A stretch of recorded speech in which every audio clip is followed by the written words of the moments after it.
everybody. It is Steve, your friendly neighborhood lawn gnome. Welcome back to another episode of Stats, Trends, and Picks over here on That's Comical. And if you're watching and it happens to be a Wednesday, happy new comic book day. Well, before I get into all of the craziness that happened in the past month, I want to say that there's some really good news.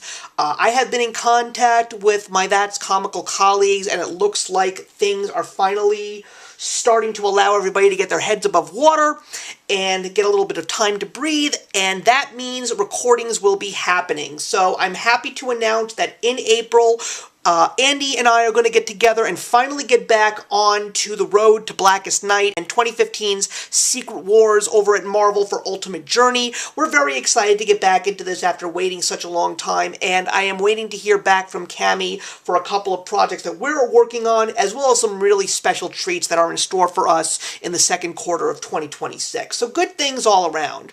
Now, in terms of comic books, we're going to be taking a look at March 2026, which was a very exciting and very strong month for comics, as far as I can tell. But not all comics, because one of the things that actually did conclude was the DCKO project by Scott Snyder and Josh Williamson over at DC Comics. And I had mentioned before, I was having a good time with it, but I just found things just not up to my liking and just okay, and not as much as I wanted them to be.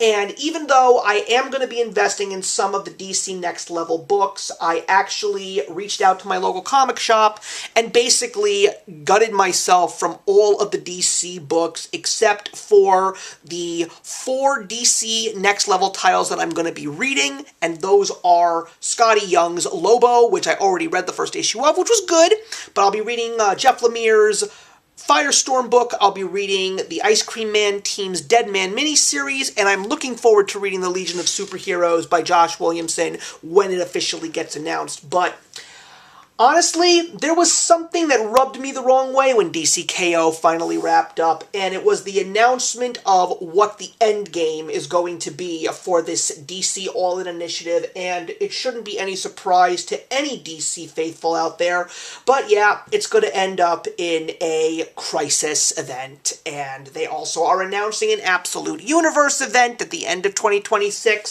so yeah, a 3-act play ending up in a Crisis. And what really hurt me the most, especially with some of my personal things that I did, I went out and got rid of all of my Marvel X-Men Krakoa era books except for a few. And when I saw how DCKO ended and where the All-In initiative is going, I said to myself, oh my god, it's the Krakoa era of X-Men all over again. Started out very strong with a ton of promise, went to the first major event, and it was nothing really special. And now it's gotten to the point where people who had those high hopes are now officially jumping off the bandwagon. And I am not going to do what I did with the Krakoa era of X-Men, which was stayed on and hoped on a wing and a prayer that things would get better, and no, it never did.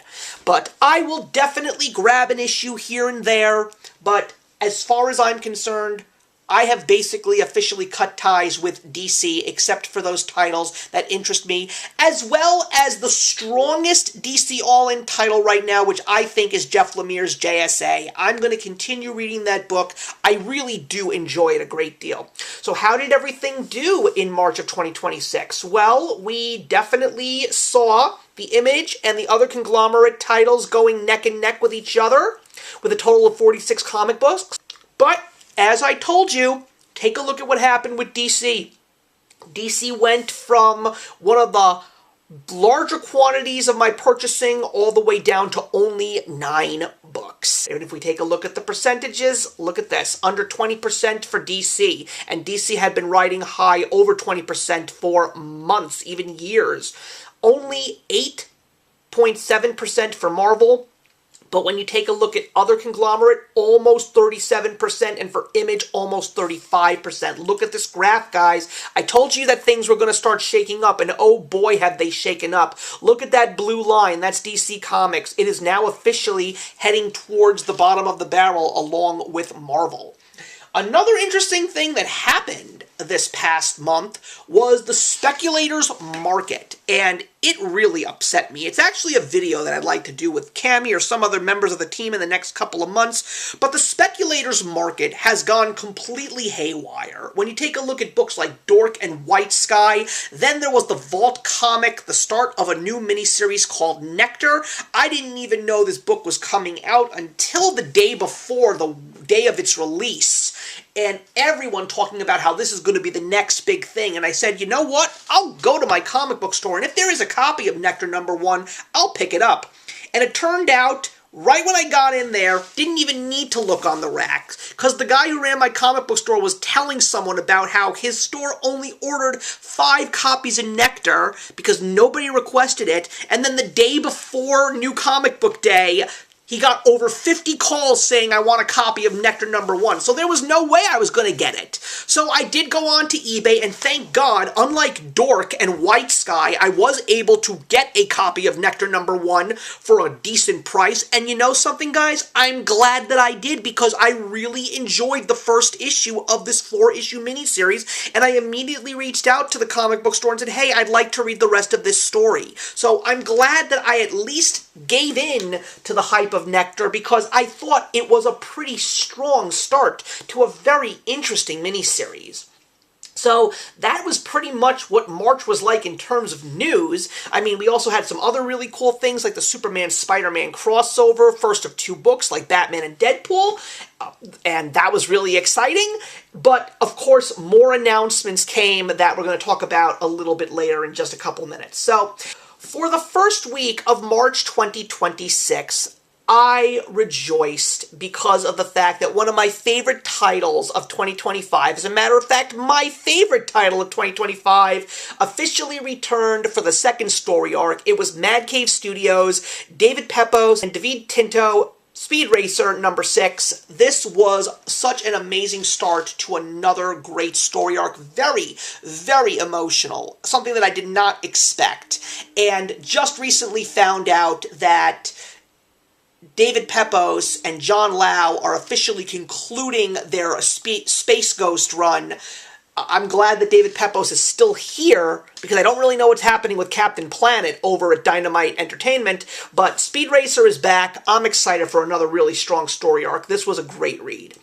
For the second week of March of 2026, once again, I predicted correctly. I had a feeling that over at Image Comics, Brett Bean's Dork #2 was going to be just as great as Dork #1, and I thought it was better than Dork #1. So many more laughs, belly laughs as a matter of fact, such a fun story, and the hype for the second issue is just as strong as the first one. People are buying it, it's going up in value, so the only thing I don't like about that is the fact that I basically have to suspend these things in rooms floating in the air so they don't get damaged, and I'm afraid to read these books again, because if I damage them, there's no way I'm going to be able to get first printing A covers at this point in time. So I gotta think about what I'm going to do with Dork, but I loved the second issue.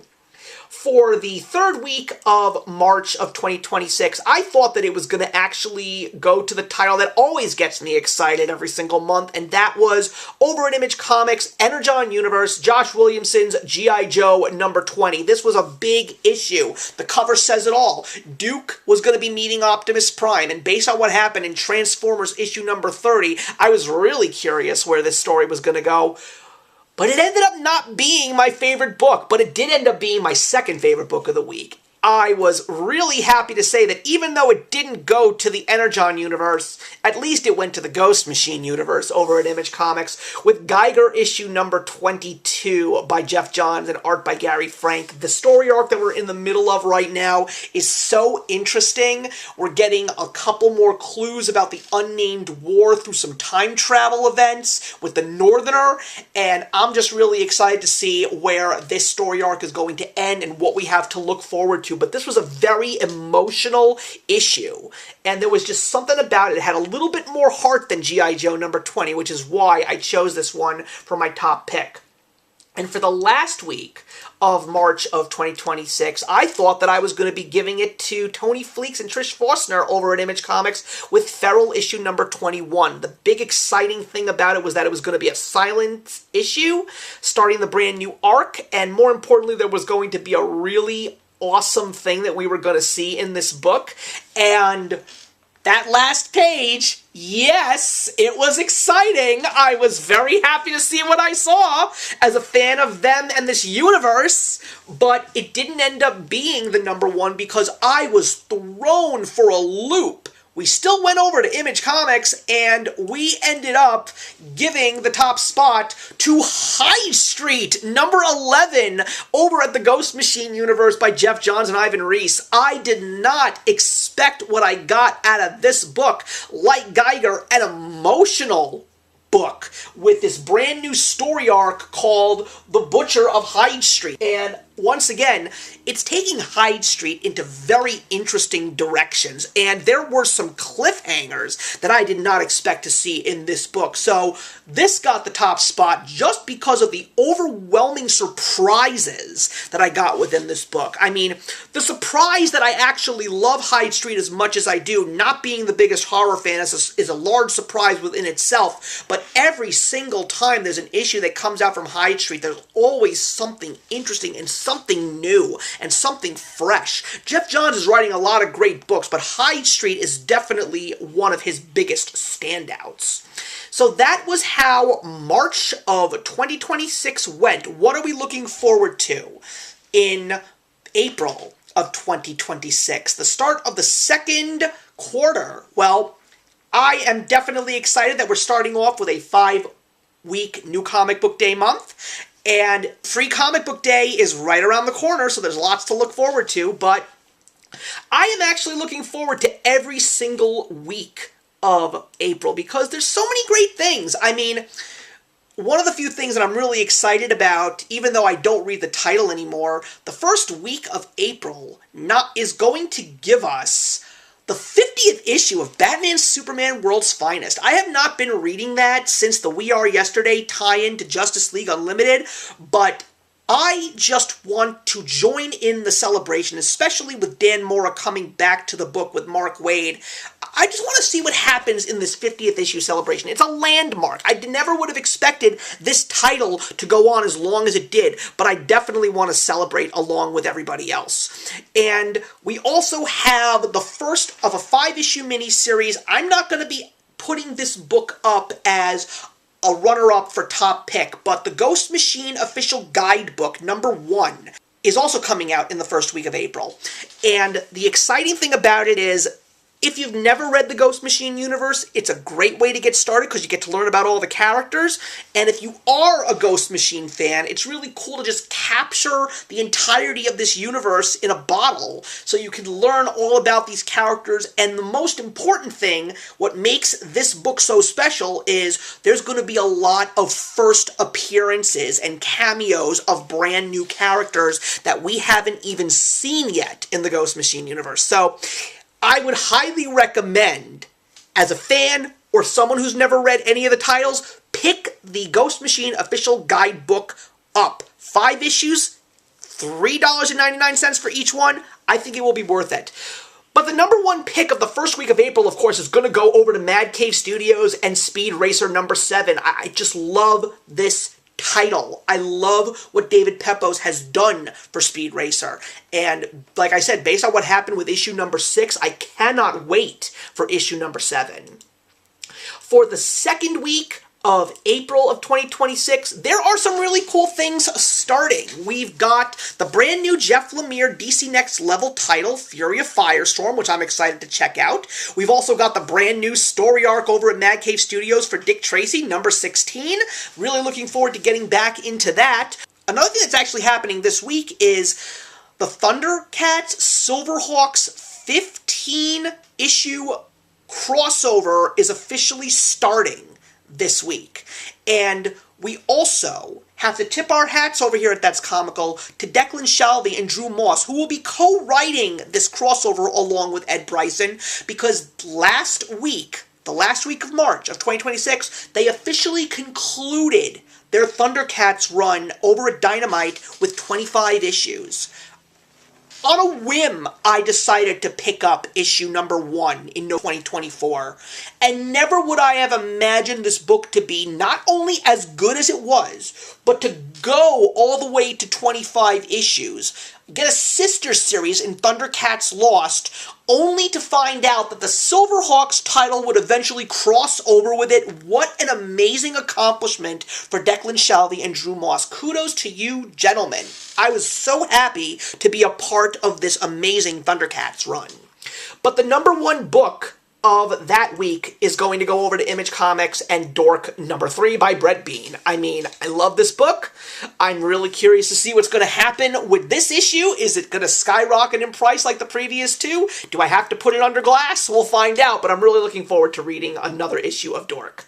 For the third week of April 2026, I actually am going over to Vault Comics and giving my top choice to Nectar number 2 by Jeremy Robinson. Again, I was a little pissed off that I had to pay the price I paid for issue number 1 because I found out about it far too late, but I'm really glad that I got my hands on this book because I really did enjoy the mystery and the creepiness of the first issue. So I'm really curious to see what the next issue is going to be bringing us.